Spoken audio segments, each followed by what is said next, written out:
Hello everybody. My name is Roshan. It's a fake name for my privacy. I grew up in Canada in a Pakistani household. Life was pretty normal until 2 months ago when my mom got a phone call from my grandfather while I was at school. I came home that day to see my mom had been packing my clothes into a suitcase and asked what she was doing. She replied, "We're going to Pakistan to see Khan Baba." I asked her who Khan Baba is and she just gave me a stare and kept packing. I went to my dad and I asked him why mom was acting so strange and he just replied, "Your grandfather's health isn't too good, and as per his last wishes, he wants us to go and see him." This was a little bit annoying as I was in middle school and I had exams in June, but my parents said that they already talked with my teachers and everything will be fine. Anyhow, I say goodbye to my friends and we went to see a movie together on our last day. Some Keanu Reeves movie. I wasn't paying attention because I felt pretty sad about leaving them. For some reason, I thought I was going for a long time even though it was only supposed to be for a few months. After the movie, I said goodbye to everybody one by one. The next day, we went to the airport and we waited for a long time until our flight was ready. The flight took forever. Anybody who has traveled from Canada to Pakistan or vice versa knows that it's about a 13 to 14 hour flight. Very long and boring sitting there for 14 hours. I tried watching movies on those seat computers, but I didn't feel like it. For some reason, I felt very anxious. It was as if something really bad was going to happen. During the weeks leading up to this flight, my parents began acting very strangely. They talked less around me and gave single-word answers to my questions. Most of the time when I heard them talking to each other, they spoke in Urdu, but this time they began speaking in some weird language that I couldn't understand. During the airplane flight, my parents stayed completely quiet and ignored the air hostesses when she asked if they wanted dinner. Anyhow, March 20th and we landed in Islamabad, the capital city of Pakistan. Immediately after exiting the airport, we were greeted by a girl my age covered head to toe in a burqa. "Peace and blessing of Allah be upon us. My name is Razia," she said to me in our language in a welcoming voice. I replied with, "What's up?" as a joke. Everybody went silent and my mom gave me a dirty look. We then put our luggage into the cab and we began driving. It was one of the longest drives of my life. We went for nearly 6 hours without a stop until we reached my ancestral home. No one talked during the ride. No radio, no nothing. I was still sleepy from the long flight from the night before, so I took the opportunity to catch up on some rest. I had a very weird dream then, as if I was locked in a car that was set on fire. I woke up startled to my mom nudging me. I checked the time and it had been about 6 hours. I stepped out of the car and we started walking towards the mountains of which my ancestral home was located. It wasn't too long of a walk, maybe 15 minutes. I was an avid hiker in Canada anyway, so maybe I didn't find it long. Razia was panting hard and I could tell under the burqa that she was probably sweating like crazy. Once we reached the house, it was about 7 p.m. and the sun had begun setting. Razia knocked on the door and we were greeted by my grandmother. I had seen her before in photos, but never in person. "Peace be upon you, Roshan, my son," I replied. "Peace be upon you too," learning from my mistake from earlier that day. The house was dark and there were no lights in the room, only candles. When we went in, my grandmother took us to her ailing grandfather lying in our bed. I was about to greet him when suddenly, he literally leaped out of bed and grabbed my hands tightly. I audibly said, "What the hell?" but he didn't understand English, or maybe he just did and ignored it.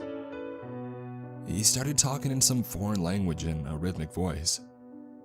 He then instructed my grandmother to tap my right shoulder 3 times with a knife, and then my left one 3 times, and then he took the knife and cut me on my finger. At this point, I was livid, and I pushed the old man to the side. He went back to his frail self in the bed. My mother slapped me on the face and my parents dragged me into the room and locked me there. I beat the door for maybe an hour while screaming and crying, but nobody replied. Eventually, I got tired and I went to sleep that night hungry. That night, I kept having recurring dreams of old men in green turbans dancing around a fire. Once they had stopped dancing, they grabbed an infant who was crying and they raised it above their heads. They then said, "O Lord, please accept our sacrifice and accept us to the highest level of heaven. For indeed, you are the one who has created this fire, and for you we shall burn in it." They then burned the baby and shrieked in laughter. I woke up the next day frightened to a knock at the door. I didn't respond. I didn't want to talk.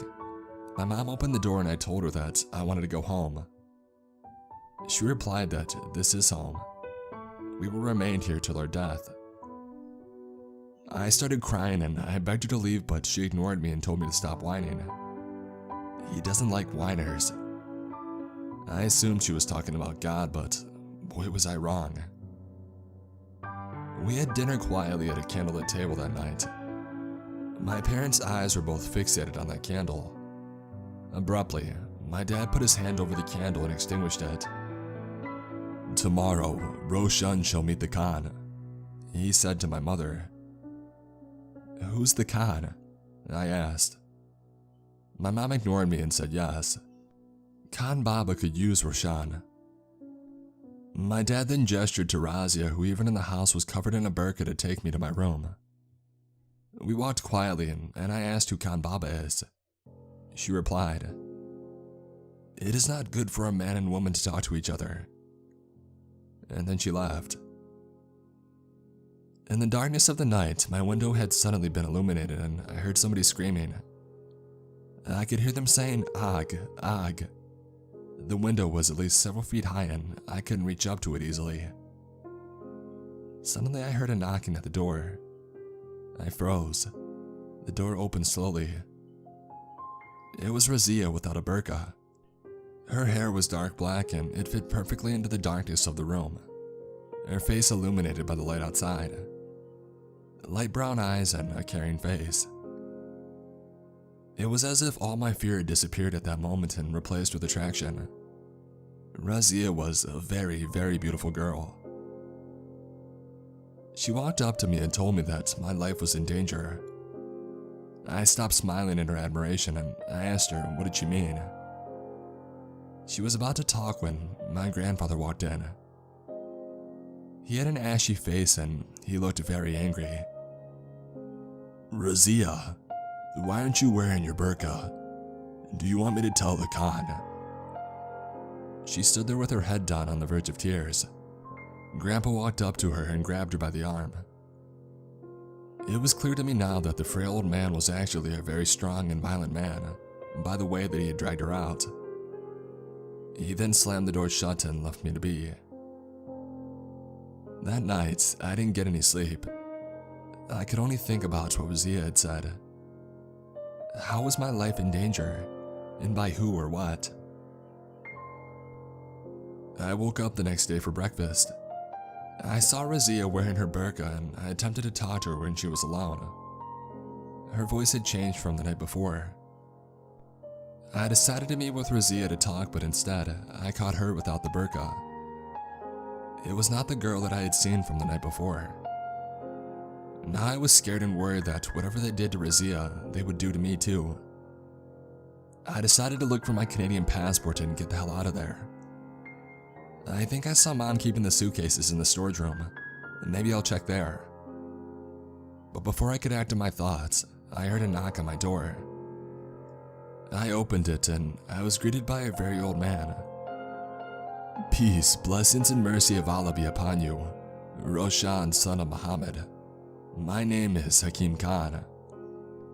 The weirdest part is he said all of this in English without any accent.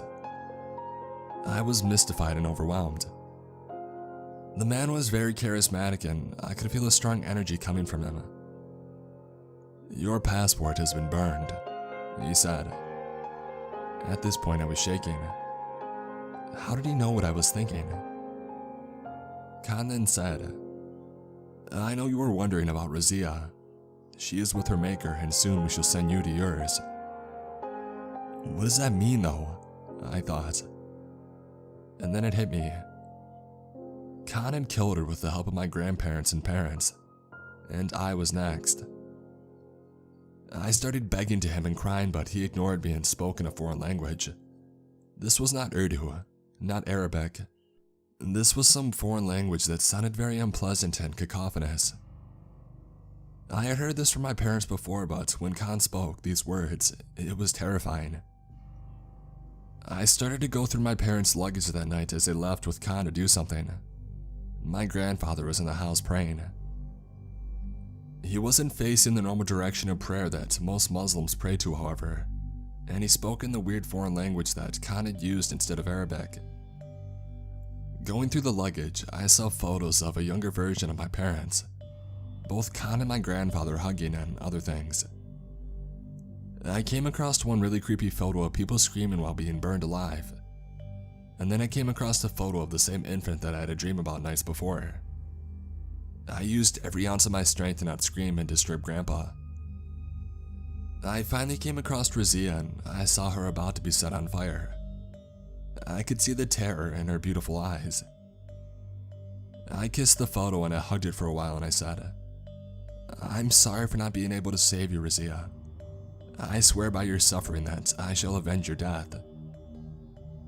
Suddenly my grandfather walked in and looked me dead in the eyes. He grabbed the photo out of my hands and he looked at it and smiled. "You can meet her in hell, Roshan." He then pulled out a lighter. I started panicking and on instinct I kicked him. The dude just stood there like nothing happened. He then slowly walked towards me and I didn't know what to do. And then I saw a glass of water on the table. I just threw it at his face expecting nothing. But Grandpa reacted and he reacted badly. He started howling in pain and went down on his knees. He started cursing me in a foreign language. I promptly ran out of the door of the room and out of the house. While running, I ran into something and I fell down. "Sorry," I said. "I didn't mean to." And I looked up and it was Khan Baba. For a second, I thought that I had seen a ghost, but even that would be benign compared to what was before me. I could feel my heart thumping rapidly in my chest. I just sat on the ground frozen for a second. I eventually snapped out of it and I got up to try and turn around to run the other way. As soon as I turned around though, I came face to face with my grandfather. His face looked like it had burn scars, probably from the water that I threw at him. It had seemed to me that for whatever reason, water was detrimental to these people. Too bad there were no glasses of water in the middle of the mountain that we were standing on. I turned back to Khan, who nodded back to my grandpa. I looked down and I could see my grandpa's shadow in front of me with an object in his hand. I turned around to see what it was and I was greeted with a heavy blow from a metal pipe to my head. I grabbed my head for a second and then I let go of it. Looking down at my fingers, I looked down at my bright red blood, almost in awe. I started feeling dizzy and everything around me started moving. And then I passed out. I eventually woke up dazed and confused. For a few seconds, I had no idea where I was or what was happening. It seemed like I was locked in a very small dark room. My head felt wet with blood and I was lying in the fetal position tied in chains. I could hear a weird, almost engine-like noise coming from somewhere. Eventually I realized that I was in the trunk of someone's car. After a few minutes, the car stopped. I heard somebody come out of the door and slam the door shut. And then I heard somebody come out and slam their door shut. And then there was talking between the two voices. One was Khan Baba's and the other was another man's voice that I didn't recognize. Both were speaking that weird foreign language in a rhythmic voice. Listening carefully, the sounds almost sounded familiar to me, like I had heard them somewhere before. And then it dawned on me. Khan Baba and the other mystery man were not having a conversation in a foreign language, but they were reciting something. They were reciting verses from the Quran, the Islamic scripture, but instead of reciting them normally, they were reciting them in reverse. My thoughts last prematurely as Khan Baba opened the trunk lid.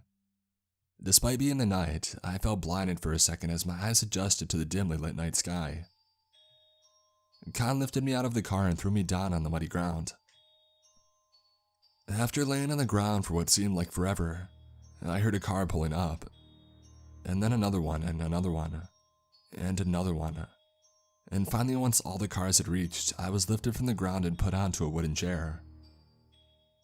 There were several men who had exited their cars, including my father and grandfather. There were many, many cars.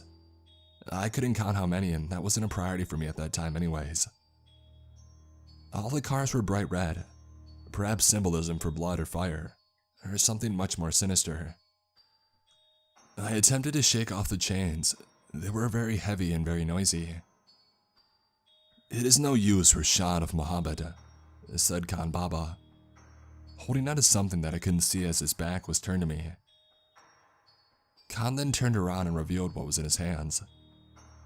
A light green turban looking awfully like the one I had seen in my dreams. Khan Baba then asked somebody to get a piece of wood from the trunk. The man, who he referred to as Assad, was abnormally skinny, and it was almost as if he had trouble lifting the wood. Khan Baba snatched the piece of wood out of his hand strongly. Assad stumbled a little bit and almost looked like he was going to fall. Khan Baba then asked all the men to put on their green turbans. The men complied without hesitation. Khan Baba then asked all of the men to circle around me. In the middle of the circle was me and my chair and Khan standing up. Khan Baba looked at me and asked, "Do you have any final words, Roshan, son of Muhammad?" in a nonchalant manner, as if this was all routine to him. I looked at my father and then I looked at my grandfather, and finally I looked at Khan Baba and I said, "Why?" I turned my head towards my father and the man who I had once trusted and thought as my protector. I got no replies. The men then started holding hands and all of them started reciting silently, progressively getting louder and louder. I was still attempting to throw the chains off of me. Eventually, the recitation got so loud I couldn't hear the metal of the chains against the wooden chair. And then I couldn't hear myself thinking. If my hands weren't tied, I would probably be covering my ears.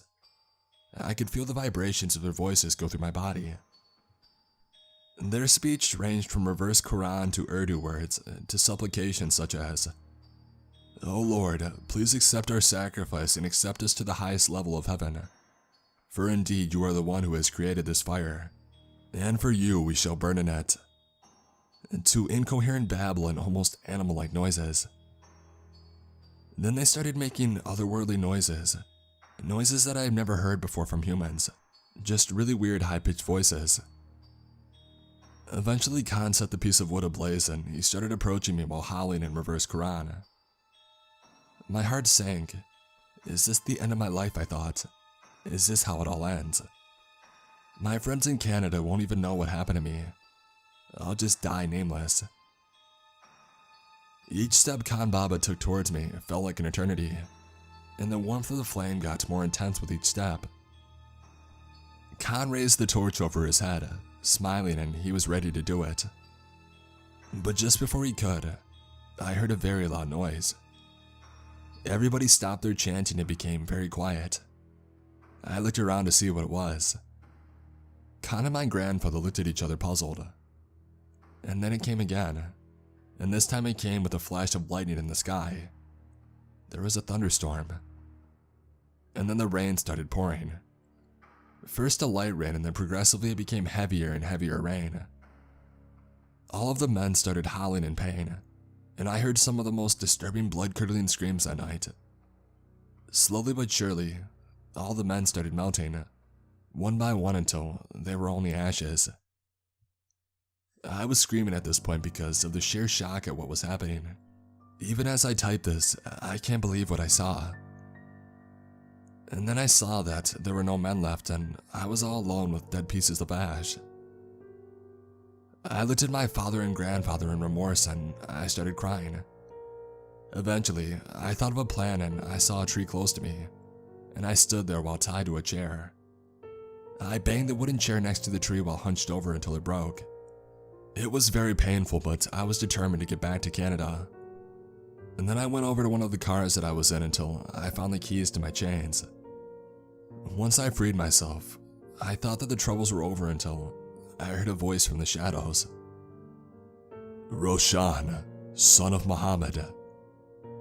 I turned around to see Khan Baba, who had hidden inside one of the cars to save himself from the rain. He then picked up the piece of wood and he started chasing me. I kept running from Khan Baba for what seemed like hours. Maybe the pain in my legs from the chains made it feel longer. Khan had trouble keeping up, luckily. He was an old man after all. But me, I was a hiker and I owe my hiking experience to me typing this for you today. I lost Khan for a second and I hid behind the bushes. How much longer, I thought. How much longer will I have to do this? And then I felt a hand on my shoulder. I turned around frightened, and to this day, I don't know if this was a hallucination or not. It was Razia, dressed in all white, and I could see the trees through her transparent skin. "Roshan," she said, placing her hand on the side of my face. I started crying and I said, "I'm sorry that I couldn't save you." Razia smiled and said that it was okay. She then held my hands and told me that if I turned beyond the trees, there's a bridge and under the bridge is a lake. If you could bait Khan Baba into following you, then maybe you can make him fall in the water. Before I could finish that thought, I heard Khan's footsteps coming and I saw him through the bushes. "Roshan," he said, screeching. "Come out, you swine. Come out if you dare, I will find you. You don't think you can run forever, you Canadian swine." I decided this was my only chance. I could have waited it out in the bushes and I may have gotten lucky, but I didn't want Khan to victimize any other kids ever again. And plus, I was doing this for Razia, and I could feel her presence. I knew she was protecting me that night. So I emerged from the bushes and I yelled, "Hakim, son of Khan," in a mocking voice. He then started chasing me and I ran behind the bushes and I kept running, hoping to see a bridge near me. I ran straight for 20 minutes and I was beginning to think Razia was just a hallucination and I was an idiot for doing what I did. But then I saw the bridge from a distance and I heard Razia's sweet voice in my head. "I will never misguide you." So I ran towards it and I jumped into it. Probably not the smartest thing to do, as swimming is not one of my strengths. Khan jumped in after me too, and I could see his face from above before he landed. It was a face full of regret when he saw the water. Immediately on landing, Khan melted into ashes. I didn't have any time to rejoice, however, as I was frantically trying not to drown. I started thinking and I started blacking out. But if this was the end, at least there were no more victims, I thought. I looked at the sky from under the water and I thought of Razia. I have fulfilled my promise, and then it all faded to black. I woke up the next day in a hospital. Somehow I made it back to the city. The nurses told me a girl by the name of Razia admitted you over here. I eventually was able to contact the Canadian embassy and I was able to return back home. Unfortunately, nobody believes my story and I was put in custody in a mental hospital for a while, but I am free now. I currently attend university in the province of Ontario. I have tried to live a normal life after these incidents, but sometimes it's very hard. I never heard from Razia again either, which is sad, but oh well. At least I have her memories to live by.